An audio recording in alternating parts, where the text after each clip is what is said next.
Monsieur le secrétaire général, Monsieur le secrétaire général adjoint, Monsieur le président du Conseil permanent, Excellences, Mesdames, Messieurs les représentants permanents et observateurs permanents, distingués invités, Mesdames, Messieurs, au nom du Conseil présidentiel de transition, permettez-moi de renouveler la gratitude du peuple haïtien au secrétaire général sortant, Son Excellence M. Luis Almagro, pour son soutien continu à Haïti durant ces 2 mandats et féliciter le secrétaire général élu, Son Excellence M. Albert Hamding, ainsi que la secrétaire générale adjointe, la première femme élue à ce poste, Mme Laola Hill.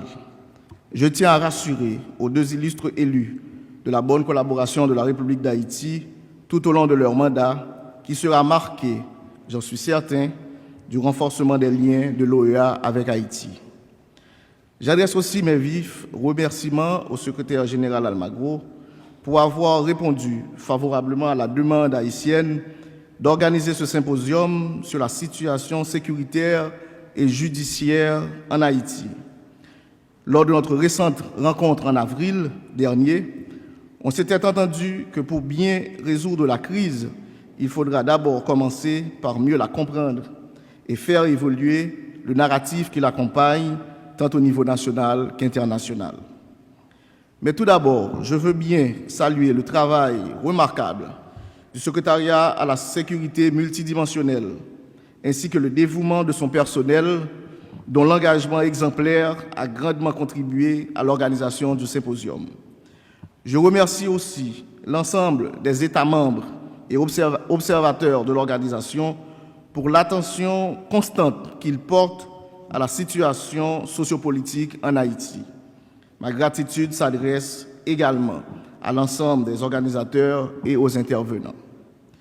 Depuis la création de l'OEA, il a toujours été permis à Haïti de compter sur la solidarité interaméricaine dans cette démarche de consolidation de l'état de droit, de promotion de la paix et de protection de la démocratie.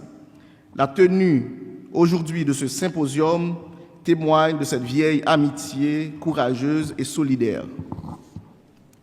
Mesdames, Messieurs, au-delà de l'élégance évidente de cet acte protocolaire, nous sommes réunis ici afin de mobiliser notre attention sur une situation d'extrême urgence, l'urgence de répondre en effet à une crise sécuritaire qui a franchi en Haïti les seuils de l'inacceptable.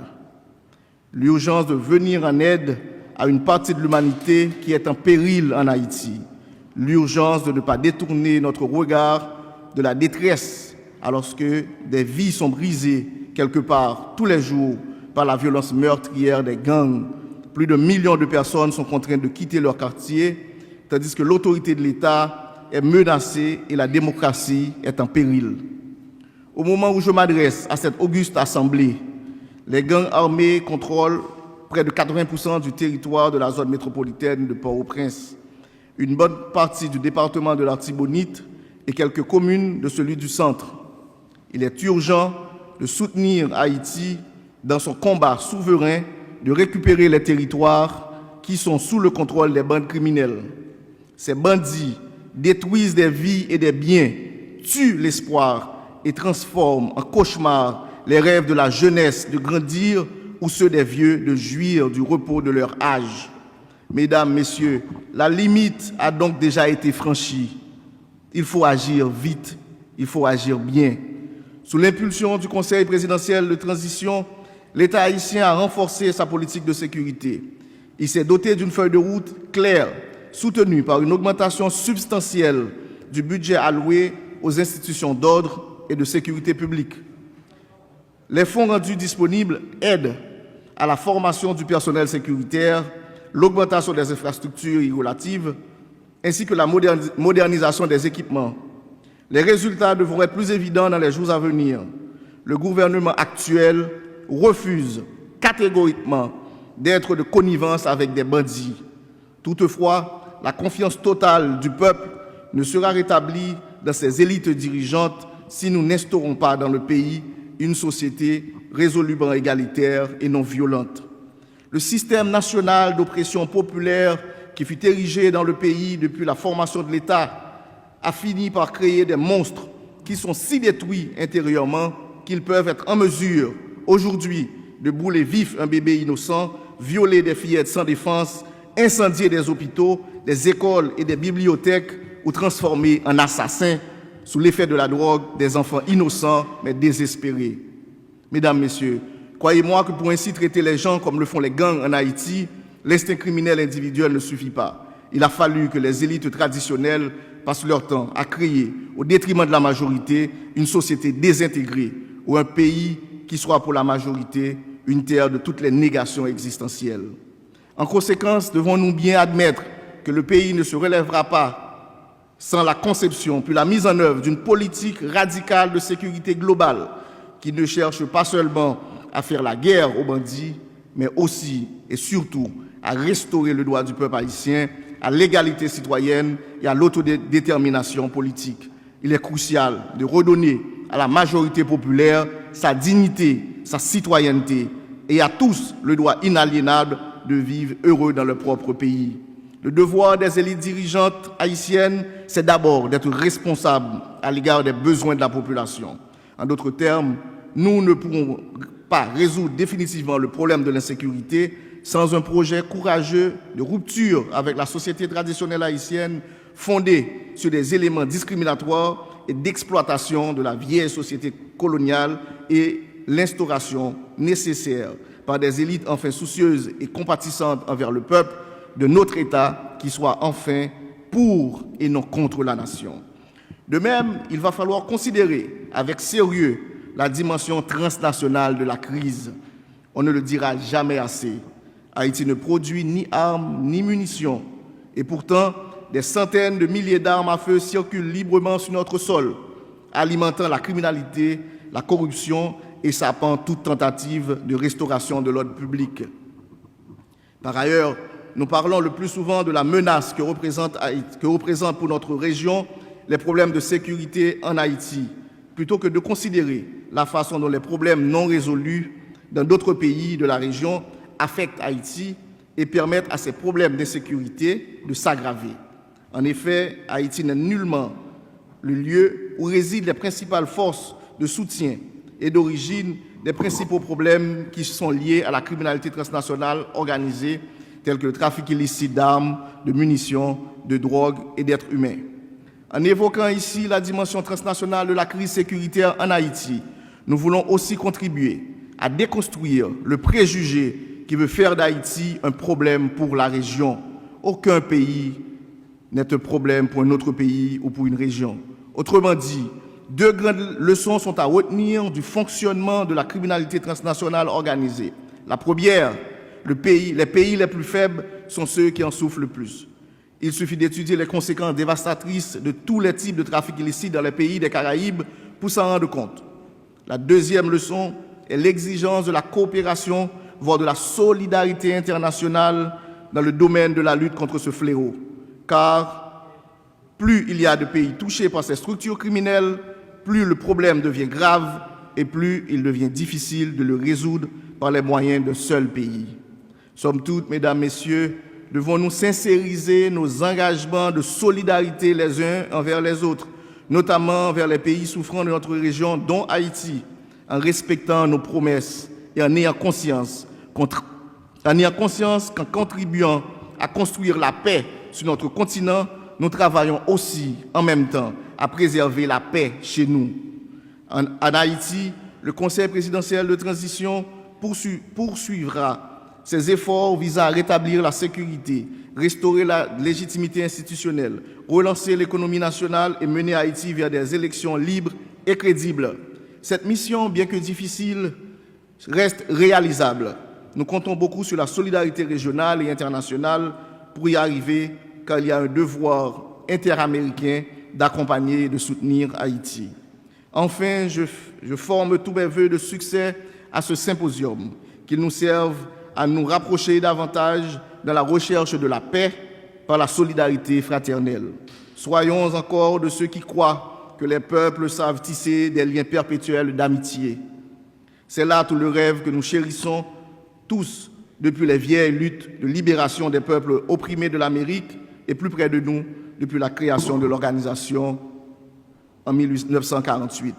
Les échanges d'aujourd'hui devront se poursuivre avec le secrétaire général élu, Ramding, lors des prochaines rencontres, notamment à la 55e session de l'Assemblée générale de l'OEA qui se tiendra en juin prochain. Ce sont des initiatives qui doivent aboutir, j'en suis certain, à des engagements durables, concrets et transformateurs. Bon travail à toutes et à tous. Merci en pile, je vous remercie.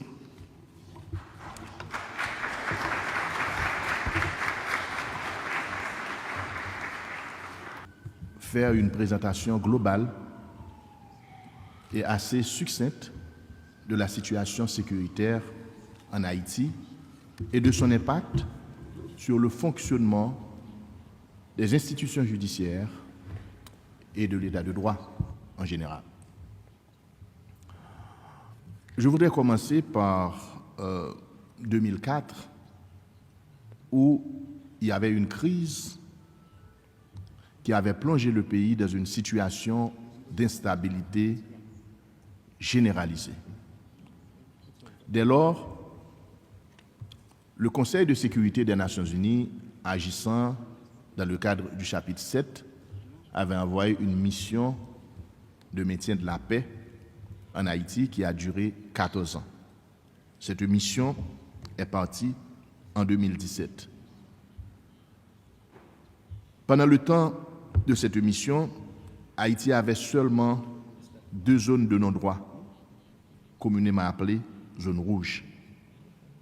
3 ans après, soit en 2020, Haïti fait face à la plus grave situation sécuritaire de son histoire. Plus de 60 gangs armés ont été créés et parmi ces gangs, il y a plusieurs coalitions. En 2024, les gangs ont constitué une seule et grande fédération appelée Vivre Ensemble. Et chaque jour, ils occupent plus de territoires et multiplient leur mode opérationnel.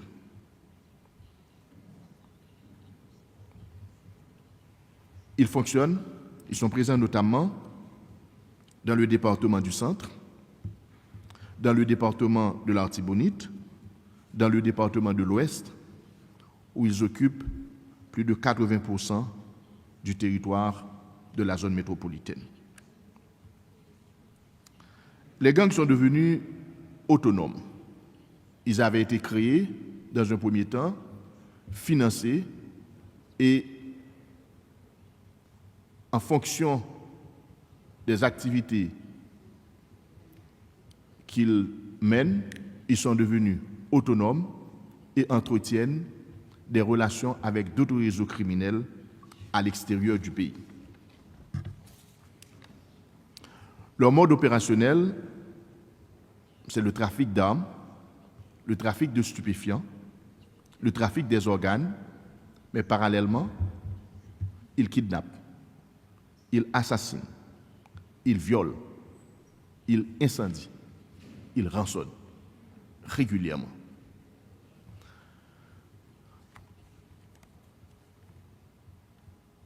Les statistiques de la criminalité en Haïti depuis le 1er janvier 2025 témoignent 947 personnes tuées parmi la population, ce qui est digne d'un bilan de guerre.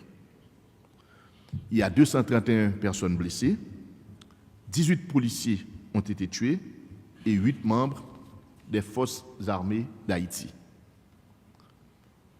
On s'approche vers 1 million de déplacés internes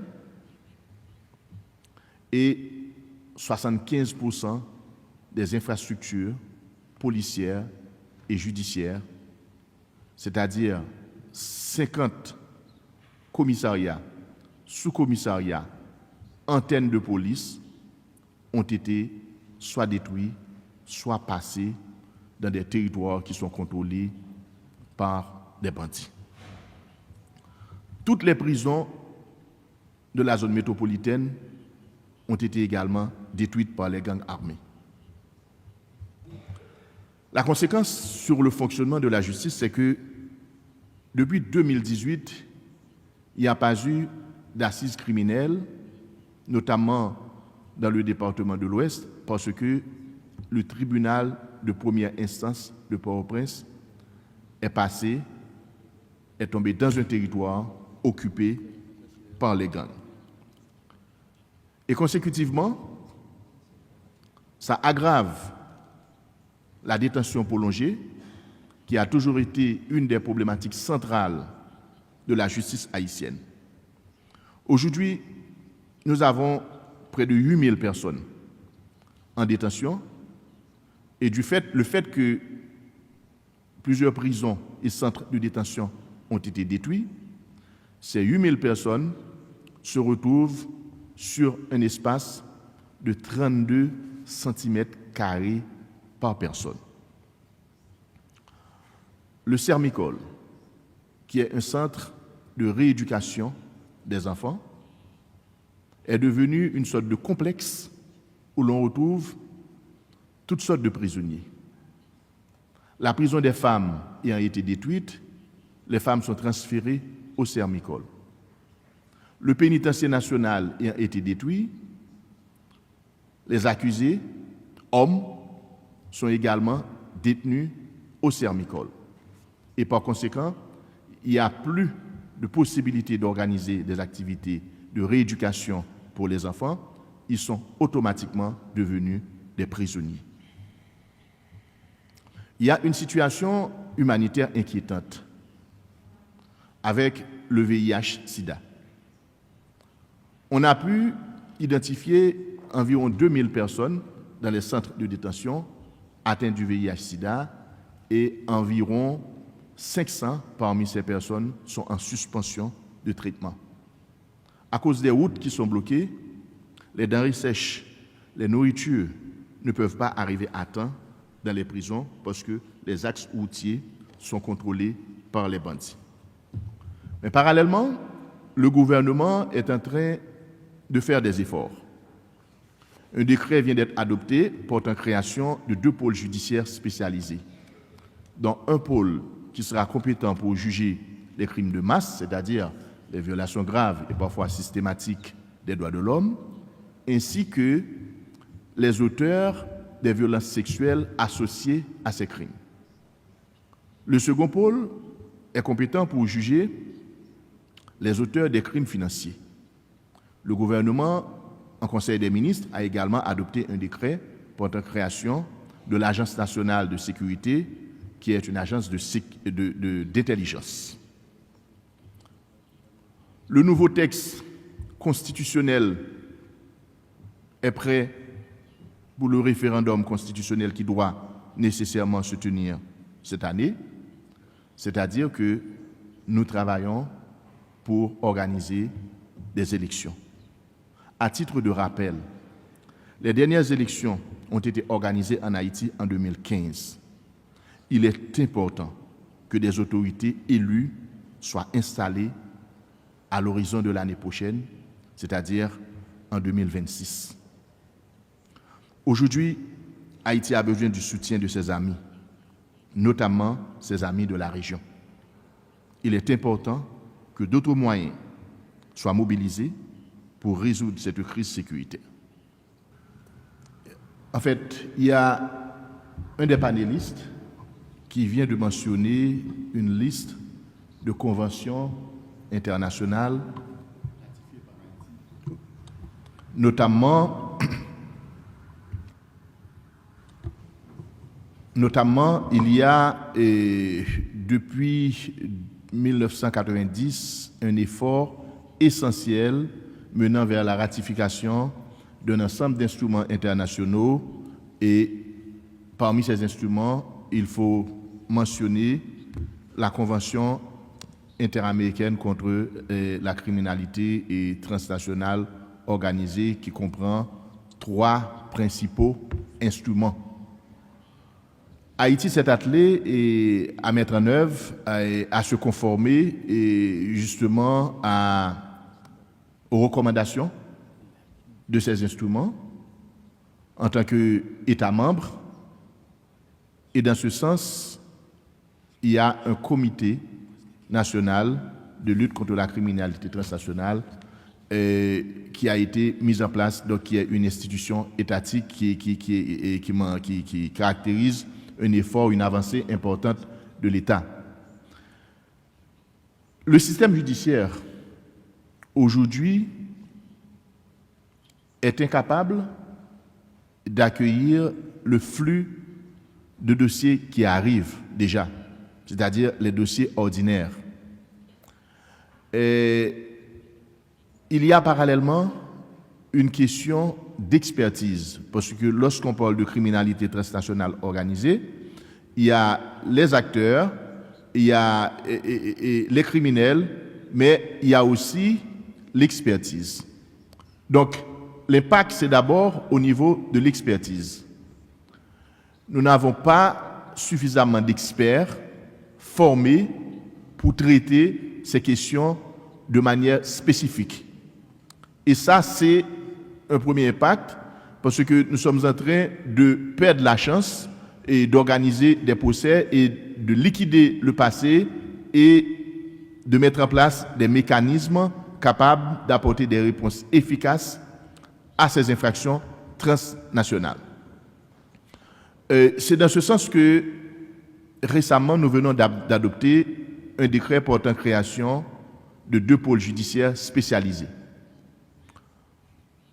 Un pôle judiciaire sur les crimes de masse. Il y a un panéliste qui vient de mentionner que les crimes qui sont commis en Haïti constituent des crimes contre l'humanité. Effectivement, il a raison, et lorsqu'on parle de pôle judiciaire spécialisé pour les crimes de masse, il s'agit de pôles capables de traiter ces infractions internationales et ces infractions transnationales. Ça nous rabat encore sur la question de la capacité du système. Nous avons ce mécanisme, déjà un cadre légal parce que ça a été adopté tant au niveau du Conseil de gouvernement qu'au niveau du Conseil des ministres par un décret, mais ce cadre légal constitue encore une coquille vide. Parce que ces infractions internationales commises par des acteurs, aujourd'hui qui sont décrits comme des terroristes, ont besoin de mécanismes de réponse, et pas seulement des mécanismes de réponse, mais de personnel judiciaire qualifié. Et c'est là encore que Haïti a besoin du soutien de ses partenaires en termes de formation du personnel judiciaire et du nouveau personnel judiciaire qui va s'occuper de ces pôles spécialisés. Et il y a de nombreux pays qui ont déjà répondu à l'appel. Il y a des organisations internationales qui travaillent en Haïti qui ont déjà répondu à l'appel. Mais la mise en œuvre est encore un objectif, je dirais, à moyen terme, parce qu'on n'a pas encore mis en place les tribunaux, les juridictions. Parallèlement, il y a la question sécuritaire qui nous empêche d'avancer au rythme que nous voulions avancer.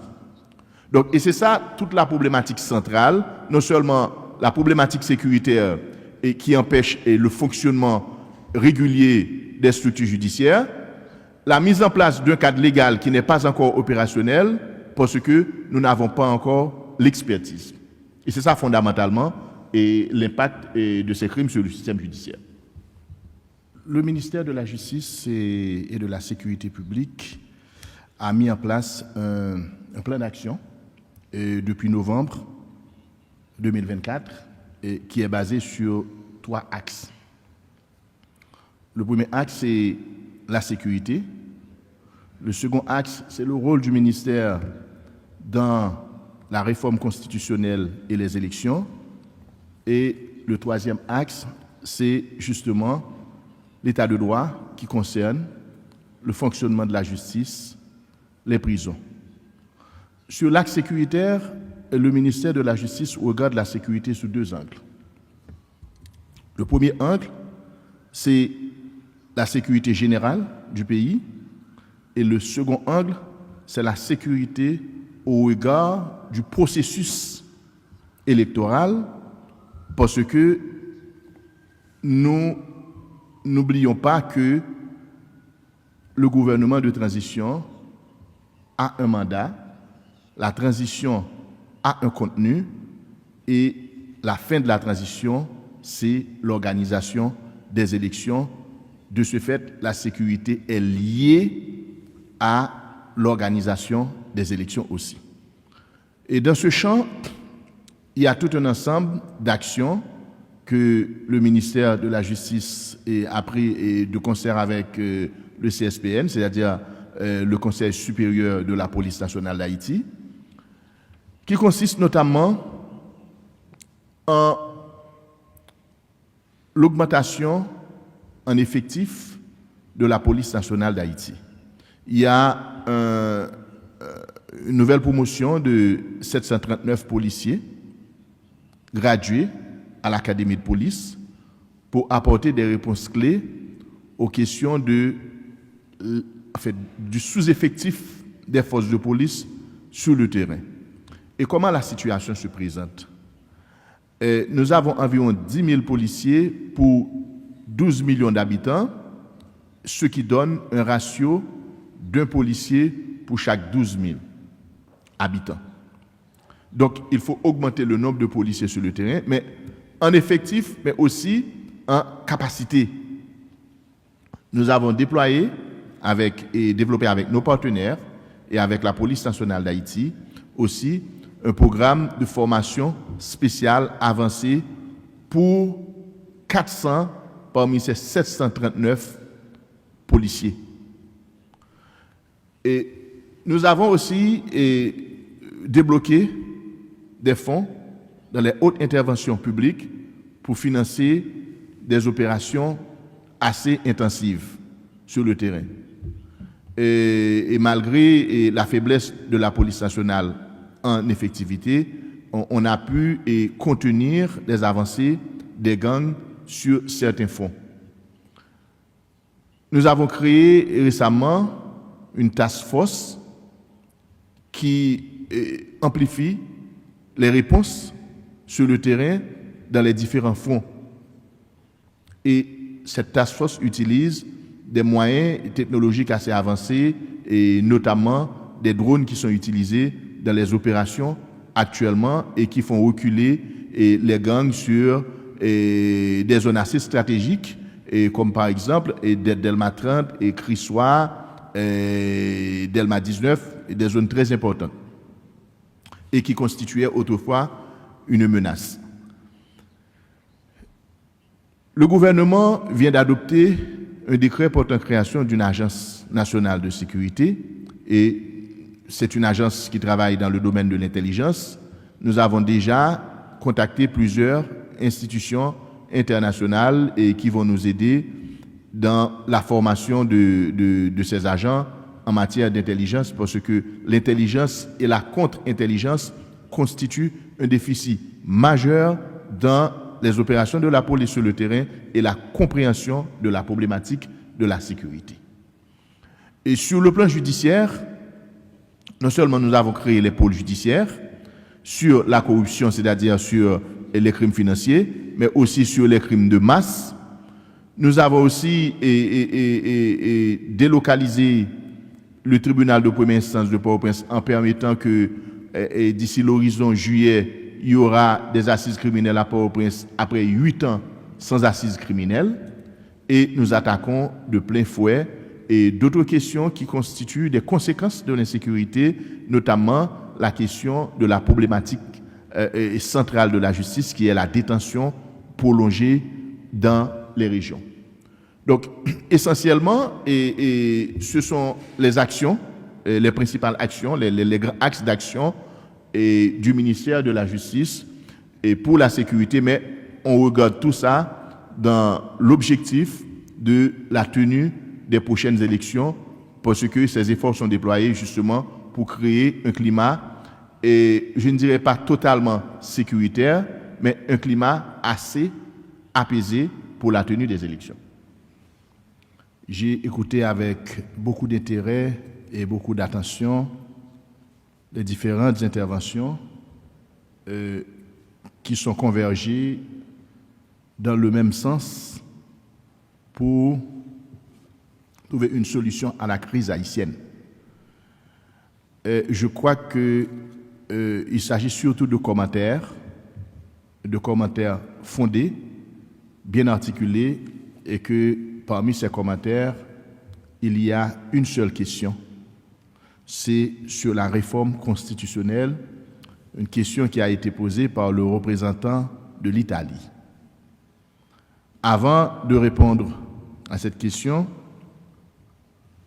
je voulais remercier cette solidarité, et tout au moins diplomatique, des uns et des autres en faveur d'Haïti, et qui a justement besoin de cet élan de solidarité, mais qui a aussi besoin que cet élan de solidarité soit manifesté en termes d'actions concrètes sur le terrain, parce que la problématique révèle que nous avons besoin plus de présence, plus d'hommes au sol, plus de moyens techniques et plus de soutien matériel pour le moment. Haïti fait partie de l'Amérique latine et partage avec tous ces pays qui sont représentés aujourd'hui ici une histoire commune. C'est que nous avions presque tous connu la colonisation à un certain moment de notre histoire. Nombreux des pays de l'Amérique latine ont connu un moment avec la gouvernance de la dictature, et notamment pendant les années 60. Et au début des années 80, on a traversé cette rampe de gouvernements dictatoriaux vers de nouvelles orientations, vers un nouvel avenir consacré par les droits de l'homme et l'adoption d'instruments, justement, et pour garantir une société de justice, une société de liberté, et ces instruments émanent de l'Organisation des États américains. Et Haïti, en tant que membre de l'Organisation des États américains, a déjà ratifié nombreuses des conventions. Donc, cela dit que nous avons un destin commun et Haïti a en quelque sorte participé dans la construction de l'histoire de certains pays de l'Amérique latine, notamment le Venezuela. Aujourd'hui, nous sommes dans un carrefour triste où nous avons besoin de soutien. On a reçu des soutiens déjà manifestés de façon concrète. On a développé des coopérations avec la Colombie. Récemment, j'ai été en Colombie et la semaine dernière, un membre de mon cabinet a été en Colombie dans le cadre de la Méripol. La France nous a soutenus techniquement et matériellement. Le Brésil et l'Argentine, à travers leur rôle actuel et passé, nous ont soutenus, mais nous continuons à solliciter plus de soutien car le problème est encore de taille. Je voudrais répondre à la préoccupation du représentant de l'Italie concernant la réforme constitutionnelle. Et c'est justement une réforme constitutionnelle qui sera adoptée par référendum. Et ça va faire la 3e fois que Haïti va adopter une constitution par référendum. La première fois, c'était en 1918. La 2e fois, c'était en 1987. Et la 3e fois va être cette année, en 2025. Et c'est une façon d'assurer la participation populaire et la légitimité de ce changement. afin que tout le monde puisse se retrouver dans cette constitution. Une constitution a essentiellement pour fonction d'établir les règles du jeu politique et d'orienter l'organisation de la société. Le projet de référendum, le projet le texte, le projet de texte sera soumis aujourd'hui par le comité de pilotage au président du Conseil présidentiel. Une fois fait, ce texte sera analysé par les structures locales, les structures régionales, les groupements de citoyens organisés, les organisations des droits humains, les barreaux, à travers un ensemble d'assises qui seront organisées à travers tout le territoire. Probablement, à la tenue du prochain Conseil des ministres, un décret sera adopté sur le référendum constitutionnel.